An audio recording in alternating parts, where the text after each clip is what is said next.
Hello everyone, good morning. আমি সৌমি আর আমার চ্যানেলের আরও একটি নতুন ব্লগে আপনাদের সবাইকে স্বাগত। আজ বৃহস্পতিবার আর এখন ঘড়িতে 7:30 বাজেনি, কারণ বাবু 7:30 থেকে পড়া আর আমি ওকে অনেকবার ডেকে এসেছি নিচ থেকে। তো যাই হোক, আজকে যেহেতু বৃহস্পতিবার তাই পুজোর তোড়জোড় একটু থাকে, আর এদিকে বাবুয়ের পড়তে যাওয়া, সব মিলিয়ে আমি সকালবেলায় একটু ঘেঁটেছিলাম।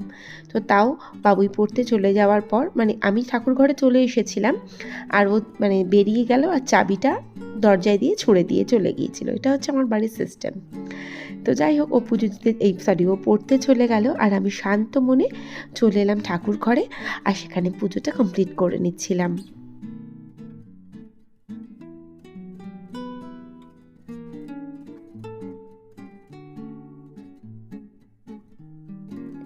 পুজো দেওয়া কমপ্লিট করে গাছের দিকে তাকিয়ে দেখলাম কি সুন্দর এই এডেনিয়ামগুলো ফুটেছে। তো গাছ জুড়ে শুধু এই ফুলগুলোই ফুটেছে, এত ভালো লাগছিল দেখতে, তাই ভাবলাম একটু শেয়ার করি। তারপরে নিচে নামলাম, নেমে চা খাওয়া কমপ্লিট হয়ে গিয়েছিল। আর নাকটা আজকে এত সরসর করছে, অ্যালার্জিটা এতটাই বেড়েছে, খুব কষ্ট হচ্ছিল আজকে। আমার ইচ্ছাই করছিল না ভ্লগ রেডি করি বলে। আর তারপরে তো ভিউয়ের, বারবারই বলি, অপূর্ব দৃশ্য ভিউয়ের, তো সেই জন্য একটুখানি করেই ফেললাম। আবার যদি আজকে এই অ্যালার্জিটা বাড়ে তাহলে আর কালকে পারবো না, কারণ কালকে তাহলে আমাকে আজকে রাত্রে বা সন্ধ্যায় ওষুধ খেতে হবে। আর যদি না হয় তাহলে হয়তো রেগুলার যেমন ব্লগ আনি তেমনই নিয়ে আসবো। তো যাই হোক, বিছানাটা বাবুয়ের তুলে দিলাম, আর পরে বাবু এখনও ফেরেনি। আর বিছানাটা তুলতে তুলতে খুবই কষ্ট হচ্ছিল, সহ্যই করা যায় না। যাদের হয় তারাই একমাত্র জানে। এটা আমার একদমই ছোটোর থেকে ছিল না, ভগবান জানেন এটা ছোঁয়াচে কিনা। তমালের ছিল, ওই তমালের পরেই দেখি আমার হয়েছে। ভীষণই কষ্ট হয়। একটা ওষুধ আছে প্রেসক্রাইব করা ডক্টরের, কিন্তু সেটা খেলে এত বেশি ঘুম পায়, সেজন্য তমাল যে ওষুধটা খাই সেই ওষুধটা খাওয়ার চেষ্টা করি।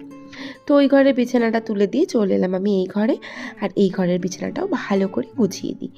আর বাবুই পড়ে এলে ওকে বলবো, মাটিতে কিছু বিছানাপত্র আছে যেগুলো বক্সের মধ্যে তোলা হয়, তো সেইগুলো আমি ওকেই বলবো তুলে দিতে।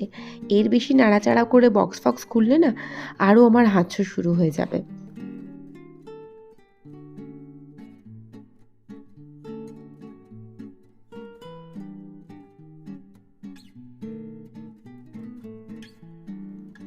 আমার পাতা বিছানার এই চাদরগুলো অনেকেই বলে খুব সুন্দর, যেমন প্রিয়াঙ্কা বলে, দিদি তোমার সাদা চাদর বিছানায় পাতলে সত্যি ভীষণ সুন্দর দেখতে লাগে।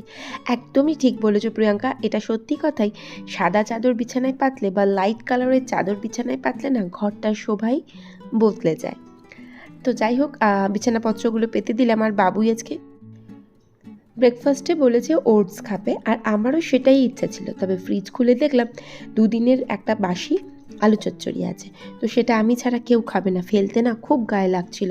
তো সেজন্য আমি একটুখানি মুড়ি নিয়ে বসে গেলাম আর ওকে ওটসটা দিয়ে দিলাম। দুধ দিয়ে একটুখানি খেজুর দিয়েছিলাম, কলা ঘরে ছিল না সেজন্য খেজুর দিয়ে দিয়েছিলাম।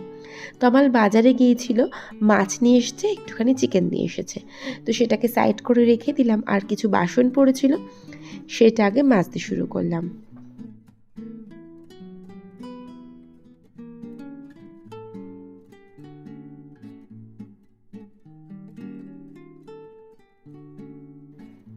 বাসনপত্রগুলো মেজে কমপ্লিট করে নিয়েছিলাম, আর প্রেশার কুকারে বসিয়েছিলাম কাবলি ছোলা। ওই 3-4-5টা সিটি হয়ে গেলেই কাবলি ছোলাটা আমি বন্ধ করে, গ্যাসটা ওভেনটা বন্ধ করে দেবো। আর এরপরে আমি মাছ বসিয়ে দিলাম। তোমার বাজার থেকে আজকে আর মাছ নিয়ে এসেছিলো, তো আজকে আর মাছের ঝাল করব আলু দিয়ে, ঝোল। আর মাছ এত বেশি ফাটে না, সঙ্গে সঙ্গে ঢাকা চাপা না দিলে খুব বিশ্রী একটা ব্যাপার হয়ে যাবে, ছিটকে মিটকে তেল একাকার হয়ে যাবে।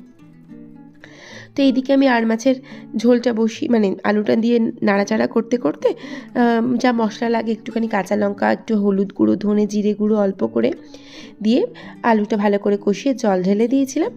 আর তারপরে মাছগুলো দিয়ে দিলাম। তো একটুখানি ফুটে ওঠার পর আমি একটু ধনেপাতা দিয়ে দেবো, তাহলে কিন্তু মাছ রান্নাটা কমপ্লিট হয়ে যাবে। আর আজকে ঠিক করেছি রাতের জন্য যে দহি ছোলে করব, সেই দহি ছোলা যাই কিছু। তো যেহেতু এটা আমাদের ডিশ নয়, পাঞ্জাবি ডিশ, তো ওদের ভাষাটা বলাটাই বেটার, দহি ছোলে। তো সেই জন্য সকালবেলাই মানে করে নিলাম। আর বিকালবেলা ভাল লাগে না রান্না করতে আমার খুব একটা। তো সেই জন্য না খুব সহজ রেসিপিটা আপনাদের সঙ্গে শেয়ার করে দিচ্ছি। তেল নিলাম, তেলের মধ্যে কাঁচা টমেটোগুলো দিয়ে দিলাম জিরে দেওয়ার পর। আর ব্লেন্ডারের মধ্যে দই, ক্যাশিউ মানে কাজু, আর হচ্ছে আদা, কাঁচা লঙ্কা, লঙ্কা গুঁড়ো, লবণ আর হলুদ গুঁড়ো আর একটু ধনে গুঁড়ো দিয়েছিলাম। দিয়ে খুব ভালো করে ব্লেন্ড করে নিয়ে সেইটা দিয়ে দিয়েছিলাম। দিয়ে এবার নাড়াচাড়া করব।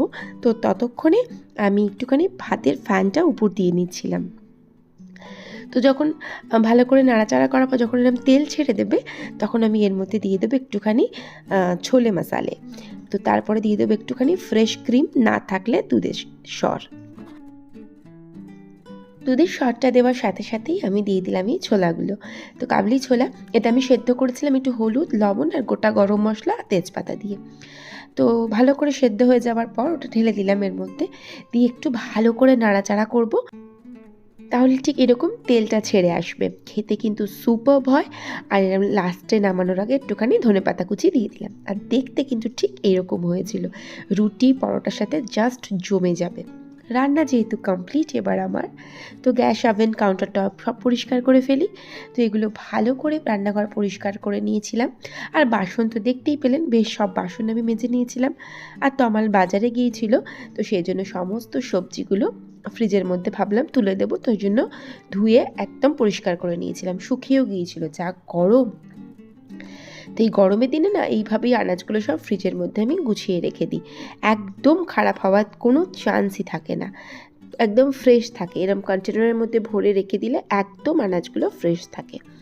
আর এই যে ফ্রিজের মধ্যে সব একটা একটা করে আনাজগুলো আমি গুছিয়ে রেখে দিচ্ছিলাম।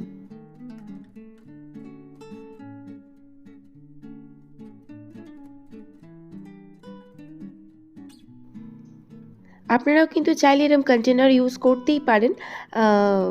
তাতে কিন্তু সত্যিই আনাজগুলো খুব অর্গানাইজডও থাকে আর ফ্রেশও থাকে। তো সব রান্নাবান্না কাজকর্ম যেহেতু হয়ে গিয়েছিলো, এবার ঘর দালানটা ভালো করে ঝাঁট দিয়ে নিই, সব একেবারে পরিপাটি করে গুছিয়ে ফেলি।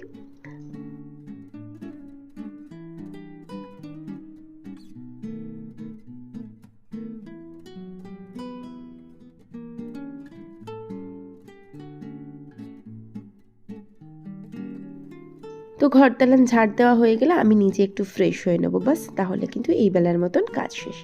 তো ব্লগটা আজকে এখানেই শেষ করলাম। ভালো লাগলে প্লিজ পাশে থেকে যাবেন। ভিডিওটা দেখার জন্য থ্যাংক ইউ সো মাচ। দেখা হচ্ছে নেক্সট ব্লগে। Till then, tata.